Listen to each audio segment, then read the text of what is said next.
I think every candidate has to address it in their state. I do not think they can ignore it. I think they have to take it head on. This is where the Democrats want to play. They'll have the money to make this an issue, so we have to tackle it. Put them on the defensive on their policy of due date abortion, on gender selection abortion. I think that's what China does, that you can abort a baby just because it's a girl. And then pivot to the voter as a whole voter. Most voters don't wake up thinking about abortion every day. What they're thinking about, and we know this, is crime in the economy. So it's got to be a three-step process. Address it, put them on the defensive, and then get back on the issues that the voters care about.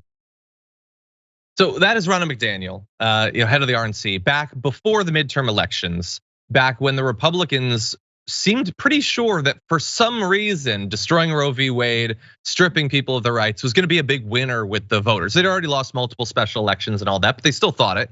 And that turned out not to be the case.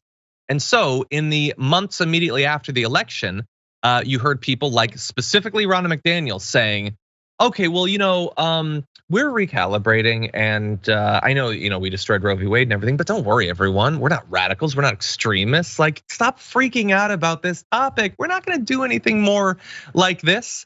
And I don't know if maybe it had to do with the fact that her getting reelected was a little bit difficult and people like Ron DeSantis were attacking her. I don't know, but that recalibration on abortion, that attempt to convince people across America that they weren't coming for any more of their rights, that is done. They are going back into attack mode. The same sorts of attacks that hurt them so much in the midterms. The RNC passed a resolution to go on offense in the 2024 election cycle on abortion and pass the strongest pro-life legislation possible. That's, of course, their vapid, meaningless language. In the meantime, with language urging the adoption of 6-week bans.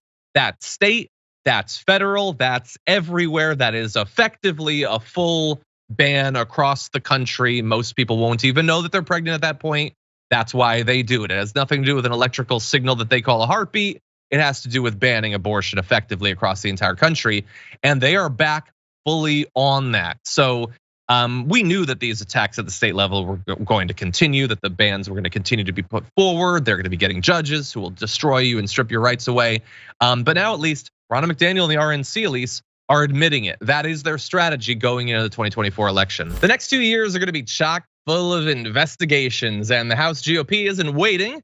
They've spooled up their new committee with a perfectly party line vote to create their committee that's gonna look into the weaponization of the federal government. And so we're gonna break down what this committee is going to be doing. I just wanna briefly mention that it is somewhat, I think, noteworthy that they are simultaneously beginning their look into the weaponization of the federal government and also promising that they're gonna be investigating the family of Joe Biden for whatever BS they see on 4chan for the next 2 years. Just thought that was interesting. Anyway, the new subcommittee is officially known as the Select Subcommittee on the Weaponization of the Federal Government. It's gonna be housed under the House Judiciary Committee, which means that Jim Jordan is gonna be responsible for it. I'm assuming he is going to be more responsible than he was when the lives and well-being of students were his responsibility. This, I think he's gonna actually care about and look after. The panel is gonna be authorized to investigate executive branch agencies, particularly intelligence agencies that gather information on American citizens, which, by the way, is not necessarily a bad thing. There should definitely be organizations looking into that. My issue is with the fact that it's the GOP and it's Jim Jordan who's doing it. In fact, Ilhan Omar had previously expressed some interest in the committee, but ultimately voted against its creation just yesterday, saying, I had high hopes. It looks like it's gonna be about grievances. It looks like it's gonna be about folks who are already under investigation trying to protect themselves. And I think that she's probably onto something, because already they've telegraphed that 2 of the things they're gonna be looking into is any investigation whatsoever into Donald Trump. So they want to protect him from these investigations.